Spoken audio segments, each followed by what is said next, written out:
ભાવનગર રેન્જના IG sir Shri Gautam Parmar sir તેમજ અમરેલી જિલ્લા પોલીસ વડા શ્રી સંજય ખરાત સરના સતત માર્ગદર્શન અને સૂચનાઓ હેઠળ અમરેલી જિલ્લા વડે અલગ અલગ ગુનાઓનું ડિટેક્શન કરવામાં આવતું હોય છે। તેમાંના એક ખાંભા પોલીસ સ્ટેશનની અંદર જે ગુનો છે તે એક સાયબર ફ્રોડનો ગુનો છે, જેની અંદર જેની સાથે આ ફ્રોડ થયો છે તે યુવતી દ્વારા આત્મહત્યા કરવાનું પણ જાણવા મળેલ છે। આ યુવતીએ ફરિયાદ દાખલ થઈ તેના 20 થી 25 દિવસની અંદર 28 લાખ ગુમાવેલા, જે આ સાયબર ફ્રોડનું મેઇન કારણ છે, એના પોતાના 28 લાખ ગુમાવેલા પૈસા।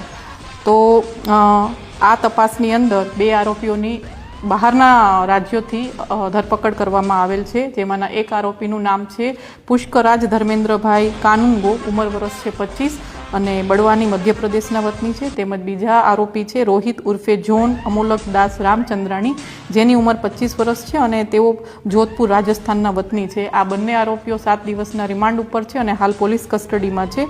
આ બંને આરોપીઓનું કામ હતું અલગ અલગ બેંક ડિટેલ્સ, જે એકાઉન્ટ્સ છે એકત્રિત કરવી અને ગુનાના કામમાં વાપરવી। અમરેલી જિલ્લા પોલીસ વતી આપ સૌજનોને નમ્ર અપીલ કરવામાં આવે છે કે જો કોઈ પણ પ્રકારનો આવો સાયબર ફ્રોડ જો આપની સાથે થાય તો આપણે તુરંત જ 1930 ડાયલ કરવું। તેમજ જીવન ખૂબ જ અમૂલ્ય છે, કોઈ પણ કમાવા માટે શોર્ટકટ્સ અપનાવવા નહીં, સાયબર ફ્રોડનો શિકાર ન બનવું અને ક્યારેય પણ એવા આત્મહત્યા કરવાના વિચાર આવે તો આપે આપના નજીકના પોલીસ સ્ટેશનમાં પોલીસની મદદ લેવી।